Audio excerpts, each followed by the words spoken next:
Listen to AM 560 The Answer online at 560theanswer.com, on the AM 560 mobile app, on your Alexa-powered smart speaker, and on TuneIn, iHeart, and on Odyssey. Insert Democrat socialist here. Runs the Democratic House floor for 30 plus years running. He's promising this and he's stealing that. Where can you get that kind of money? He's using your house like his own piggy bank. You ought to know by now. You can pay off your house here in Illinois, but you can never keep up with the taxes. Oh, how it's always been the plan to have a taxpayer pay, no doubt. Not a matter of if anymore, but when you're moving out. I said, when you're moving out. Top of the morning, Dan and Amy. That the music means it's time for our first installment of 2023 with Ted Dabrowski, president of Wirepoints.org, all things Illinois policy related. And starting with the census numbers, I note that in New York State, in the last 2 years, the state has net lost 500,000 people. 500,000 people have fled New York in the last 2 years, netting it out. And the response from the state legislature in New York, the assembly there, was to vote themselves a 30% increase in salary, taking the salary of a New York state legislator to $142,000, the highest in the nation. So thinking about that, it seems to me that the Illinois General Assembly, the state reps and state senators there, they're due for a hefty salary increase too, don't you think? I mean, we've led the nation in out-migration for most of the last decade, and I just don't think our salaries have kept pace with the salaries of New York state legislators. So, you know, I mean, maybe not 142, but 30% raise would put them in the neighborhood of $100,000, and I think that's fair, don't you? Sure. Why not? I mean, I used to think that a mass exodus from your state was sort of an indictment of your state's political leadership, but apparently I had it wrong. So, yeah, I'm proposing a raise for Illinois state legislators. See what Ted Dabrowski thinks about that. Ted, thanks for joining us. Appreciate it. Hey, good morning and Happy New Year to you guys. Yeah, what do you think? I'm looking at the salary list, and what's fascinating, just having to look at it, California has the highest. They're one of the huge losers. New York is the second highest salaries, and they're huge population losers. Pennsylvania's next. They were big losers. Michigan was a loser. Illinois was the third biggest loser. Massachusetts was a loser. I mean, the list goes on and on. They're all losers, and they have the highest pay. So there must be a correlation that the more people you can chase out of your state, the higher you get paid. It does sort of make sense, in a sense, and it's an argument I've made for a long time, is you think, and it's a bit counterintuitive, you think that if you're pushing people out and are people watching their friends and family members leave, you think, well, they're going to turn their ire on their political leadership. But no, what actually happens is it's center-right people that are fleeing, that are majority fleeing those states.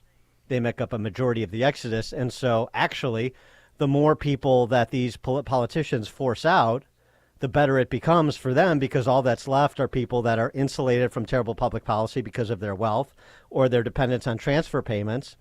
And there's not much in between, which is the perfect environment for socialism. Yeah, that was the subject of a piece Mark Glenn and my colleague ran about the Great Resort.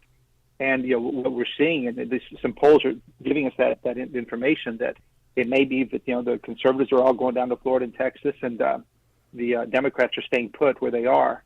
And we're going to have a great bifurcation in policy, and that could very well be the case. And polls are showing that the Republicans are much more likely to want to move to a state of their liking that matches their policy preferences much more so than Democrats. And maybe that's Democrats to stay where they are. And that's a big thing. And I think the other big thing of this, Dan, is and Amy, is that people don't realize, like in Illinois, right? They'll get over $70,000 in salary for the lawmaking that they do. It's a part-time job, and it's a part-time job. They do a horrible job anyway. It'd be better if they didn't work at all, right? Given where we are, 50th worst in everything. but it's a part-time job, and they get pensions with it, and they get all kinds of benefits and per diems and all that. So there's a big it's just totally out of line between what they get paid for, and how much they get paid, and and the disaster they've made of this state. And Wirepoints also did a great piece, I thought, about new CPS data showing that dozens of empty failing schools are still open. We played Bowen High School, and they barely had enough members for a varsity boys basketball team because their enrollments was cut in half than what it used to be years ago. Well, I guess that's part of the same discussion, right? When you have a shrinking population, and you have people fleeing, especially a lot of the blacks that have fled Chicago. It's no surprise that you're getting empty schools, and when you tie that in with the union powers to keep them open, right? They don't want to close anything that weakens their power, weakens their pay. You end up with these schools, and we laid out in the report we laid out the 20 worst empty failing schools, and everything about those schools are sad. First of all, they'll have capacity of near 1,000, and yet they'll be 5 to 7 to 10% at capacity. So these schools are empty. They're not community hubs. They're certainly not places of learning. And then when you look at the actual results, you're seeing anywhere from 0% of kids being able to read to 3 to 5 to 7%. They're absolute disasters and a failure in every way you can imagine. And it'd be nice if the traditional media carried all this and put tons of pressure on the district, but that's, of course, wishful thinking. I saw Mayor Triple Threat, who I've endorsed for re-election, wrote a letter to the state saying, I need more money for the illegal immigrants that have been shipped to Chicago, 1,500 of them. The city is running 11 alternate shelters to provide meals, clothing, and showers. And a city of 2.8 million people and a $15 billion budget just can't accommodate 1,500 people, apparently, not without more money from the state.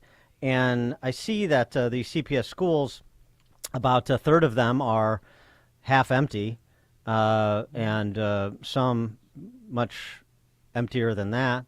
So why don't we just put these migrants into CPS schools? You got the shelter and the meals and showers right there in the schools. Why not do double duty? Yeah, I mean, this what is it? Let's look at the total space. There's about 17 room for 17,000 people. These bottom 20 schools, which are anywhere from 5% at capacity to 25% at capacity. There's room for 17,000 people there. So yeah, some of those could be converted into housing centers and solve a lot of problems for Lightfoot. And we could probably look at that for New York and other places in the country, and bring in a lot more people. Absolutely. Why not? I mean, we could these numbers. We could stand up McCormick Place like we did during COVID for for all those people as well. I mean, we've got lots of space. I don't know why we need more state funding necessarily, but I mean, I understand why not ask for it. I mean, it is an election year and all. Well, still, we talked about this a lot too. Is that the budget? It's Chicago. The Chicago. Forget CPS for a minute because it's not included here. But the budget for Chicago is now at $16 billion, and it was at $10 billion just 3 or 4 years ago. So you're talking about a massive 60% increase in the fact that she's asking for more money from the federal government, when a huge chunk of that was federal money that they still haven't spent, or they have it in the budget. Same thing at CPS. CPS has a $10 billion budget, so there's $26 billion between the two of them, and there's tens of millions of dollars that CPS hasn't spent either. Well, there's no shame. Pritzker and Lightfoot will continue to ask for more and more money from the federal government. Never mind the massive inflation that's created, and of course the dependency it's creating on the state, on the federal government. And how do we get out of that? I don't know. Yeah, well, I mean, people we still like have this it. emergency order so we can get federal funds. Was it people lost $4,000? The average American average American family lost $4,000 in purchasing power last year, and the average retiree lost $30,000 in savings in their 401k. And the middle income suburbanites in Chicagoland, they love this. So more of it, and keep shoveling money into Chicago and to CPS. I mean, let's keep it up. And I say absolutely, which is why I've endorsed Lori Lightfoot for re-election. Another matter, too, which, again, has been a team effort from the Chicago political leadership, combined with the state political leadership, working together, which is always the best. People are working together, nothing but good happens. And so they work together on the Safety Act, and that's been great. Then they work together again to amend it under political pressure of some sort. And now they've got the courts that have intervened, but it's going to be real interesting. This was always going to go to the state Supreme Court, and that's where it resides now. It's been stayed until the Supreme Court rules on it. But you got an interesting dynamic at the state Supreme Court, don't you? You got 7 justices, 5-2 Dem majority, with 2 of those justices, Rochford and Mary Kay O'Brien, in their seats because of J.B. Pritzker's campaign cash in the recently passed election. So that vote on the Supreme Court on the appeal of the order declaring the Safety Act unconstitutional is going to be mighty interesting, isn't it? Well, it is, and it just brings up so many problems that I thought about writing a piece on this on Pritzker and all the money he spends, because it's one thing for him to spend money to get himself elected, but the way he doles out money for things like like all these different agendas he's had, like the progressive tax, which failed, but when he funds part of Darren Bailey's campaign, all that kind of stuff, it just wreaks havoc on how this state works. And I don't like to put controls on things, but there's something totally fundamentally wrong when he starts funding Supreme Court justices and things like that, because now, how do you expect them to vote, right? And it becomes pretty obvious. Now, maybe they would have voted the wrong way anyway, but certainly, it's the same thing when he pays salaries to the people he works. He doubles their salaries. Now, do the people that on his staff, do they work for the state or do they work for Pritzker? Well, it's funny. Conflicts of interest, but that's how we work here. Right, the conflicts and the appearance of conflicts, which is usually a problem with respect to the practice of law, but not in the case of Supreme Court candidates on the left, of course, because who cares? The Chicago media doesn't, and the voters don't. So there you go. Well, but here's the thing about that, though, too. The rules, regarding Supreme Court candidates, it's such a scam. Everything in this state is a scam, and this is too. Oh, the men and women of the cloth, the officers of the court, and I have very strict rules I've got to operate within, things I can and cannot say if I'm a candidate for judicial office. Including the Supreme Court, I can't be attacking my opponent, and I've got to do this and I've got to do that, and we've got to make sure that there's no appearance of impropriety or bias of any sort. But I could take $500,000 from the governor, knowing that I'm likely going to be ruling on his signature piece of legislation in his first term. That's not a problem. Yeah, that's not a problem.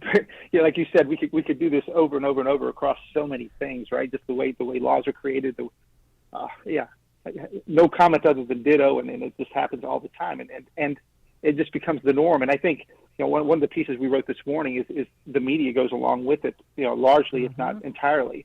They don't abuse the governor or other bad practices. And the one we talked about today is look how the Chicago Tribune lets the Chicago Police Department Superintendent Brown set the messaging for this campaign by saying, homicides are down 14% in 2022. Let me. Things are good, and the Tribune goes along and plays with it. Their big starting headline for the year is that, when it should have been the exact opposite of that.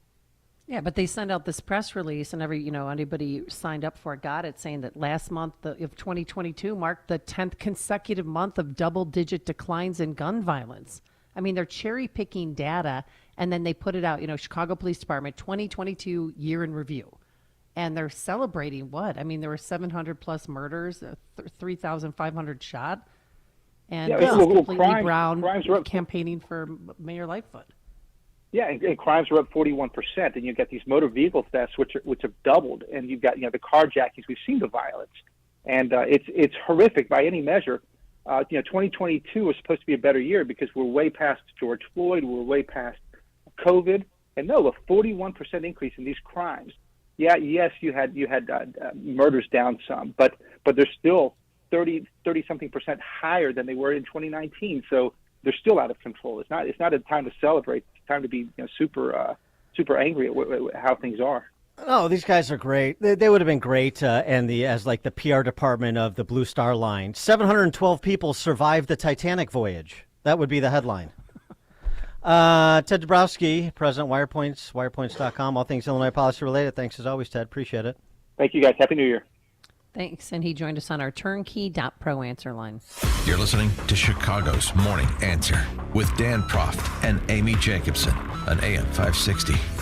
The Answer. There's a lot of talk about the Great Reset and digital currencies. The U.S. government has been floating the idea of a digital dollar for quite some time, opening up the door to the government controlling your bank account, or worse yet, freezing your money. They did that in Canada, remember? This is Dennis Prager for AmFed Coin and Bullion, and for my friend Nick Grovich. Now, more than ever, in this woke world, it's important to own tangible assets like gold and silver. Owning physical gold and silver gives you control over your wealth. They're proven, stable commodities that have held their value over time, beyond the overarching reach of government. And it's so important you do business with a trustworthy and transparent company like AmFed Coin and Bullion. AmFed's owner, Nick, and his experienced team will always provide you with honest, sound advice. No pressure sales. Moving a portion of your wealth into precious metals is a prudent decision. Call AmFed Coin